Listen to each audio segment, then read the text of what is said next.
Hello everyone, welcome to the spring edition of the Tub Pond Handbook. We're going to pretend today is April 1st, April Fool's Day, because it's not April 1st, of course. It's here late March, and you're in Zone 6, New Jersey. Zone 6 refers to the planting zone from the U.S. Department of Agriculture here in the United States. If you're in Canada and Britain, you have planting zones as well. Australia does, and all around the world. Those zones tell you when you can put certain plants out and not. And when you're doing tub ponding, that's kind of helpful because you want to put out some plants that might withstand a frost or some plants you might have to put out after a frost. But around April 1st, we're not going to put out plants.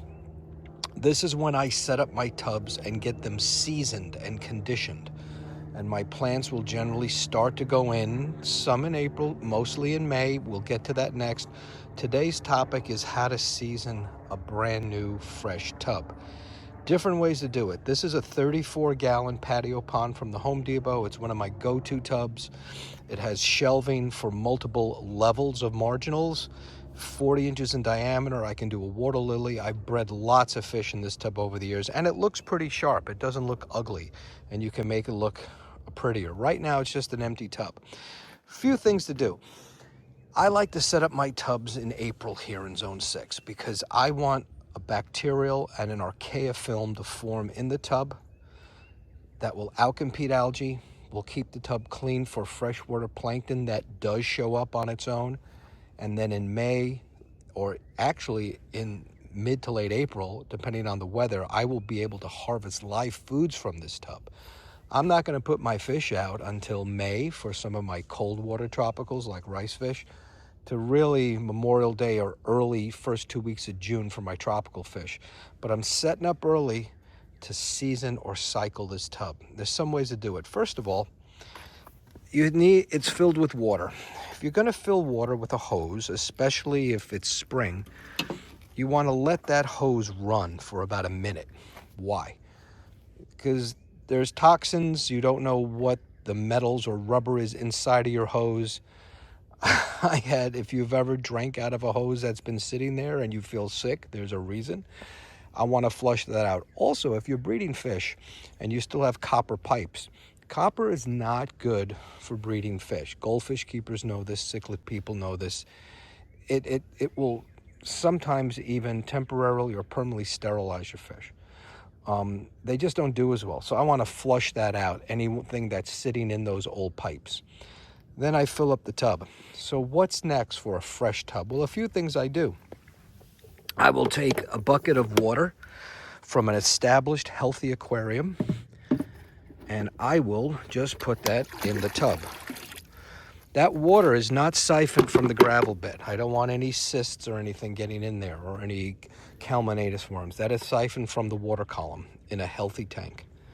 Another thing I do, I will take a sponge filter, right? And I will squeeze it in the tub, seasoning the tub as well. Now, I go overkill. And the reason I go overkill here, and I'm going to show you, I don't like monocultures. I don't want just one type of bacteria. I want multiple types going on. So another thing I will do, here's a product I use, Microlift. It is a beneficial bacteria designed for ponds. It's designed for ponds because it has phototrophic bacteria. It was tested with ponds. They're an old outfit. They've been doing bacterial microbial products for the sewer industry and other industries for decades and decades, since the 1970s. I've used it and it works. It smells to high heaven, and that's a good thing. They put a sulfur compound in there to keep the bacteria alive. When you open that, do not open it in your house. This stuff will smell in your yard for a while, but it works. But it's a huge bottle. You only need a little bit. I have 30 tub ponds and some ponds in ground. I can use that bottle. For most of you, you can't. So then what you're going to go with is just get a little small bottle of a bacterial product. Which ones do I like? Well, the ones that I've tested that work. I like Chem Stability. I like API Stress Zyme and their other quick start product, right? And I also like Dr. Tim's. Dr. Tim is kind of the guru behind beneficial bacteria. He did a lot of the initial research, published research on this. All those products, they test their products. They make the data readily available. And I know the people, and I've spoken to them, and I know that they have labs, and I know the people who have done the actual stuff. And I've tested their products, and they work. Do I need to do that after doing the sponge filter and the tank? Maybe not. But a little tiny bottle doesn't cost a lot. You can use in a lot of tubs. You might have some around your fish room now. Now, what else will I do with this water? Well, of course, the first step I should do before the bacteria is dechlorinate it and take care of any heavy metals, any copper that's in your water. There's a lot of water conditioners. I like Ultimate. This has been developed by the Aqua Science group. They're the ones who developed the original NovaQua and Amquel, not the current ones. They hold a lot of patents on the product.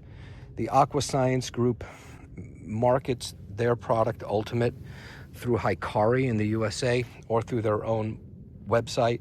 It's a really neat product. You can't overdose it and underdose it like many of the other dechlors on the market, the full functioning water conditioners on the market. A lot of research behind it. I've recommended this product to various aquarists over the years who keep discus and sensitive fish and were having trouble with their municipal water supplies. They switched to Ultimate. They do better. Doesn't lower the pH, hard to underdose and overdose, heavy metals, chloramines, chloramines, and ammonia.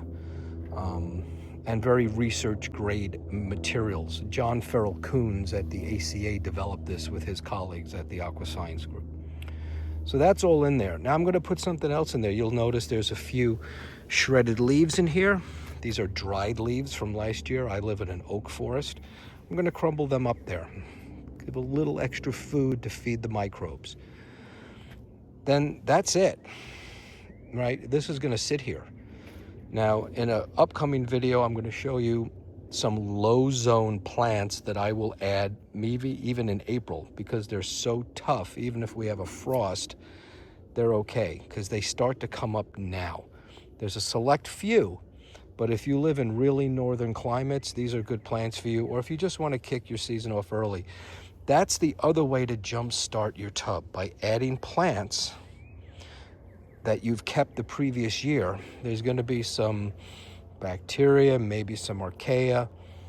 There's going to be eggs of phytoplankton, Diclostracca, Cladocera, freshwater plankton we commonly refer to as Daphnia or seed shrimp, but there are a lot more. That's what seeds my tub. That's how I get live foods in this tub, by putting those boxed plants in that I showed you in the previous video. I either box them or they go underwater. So your plants, if you're just starting out, your pond plants are probably not going to be available until around Mother's Day in May here in the United States, early May. So in April, you might not have that option. But if you have cold water plants still in your fish room, if you have some Egeria densa or a nacris or some hornwort and you want to put it in there, that's fine. You can also then purchase some Daphnia online. Usually Carolina Biologic Supply has a very good source, and you could seed your tubs with that. But I don't want to seed it first. I want this to sit here a bit and see what is going to happen. So that's today's video. A lot of information, not very colorful, sorry. But there's more in my book. The 3rd edition, revised point 3 of the Tub Pond Handbook, goes into this in more detail with a lot of pretty color pictures. If you'd like to get it. I will be at the Keystone Clash in September. If you'd like to get a book there or hear me talk about tub ponds or Danny-O's, I'll be there too. But, get started early with your tubs. Seed that tub. Get it ready. So when you put those fish in, when you get your water lilies in, you're not going to be battling algae as much. You're not going to be battling some of the foam or thread type of hair algae either. You're going to get an established tub that will be healthy for the phytoplankton and your fish and your plants. Okay?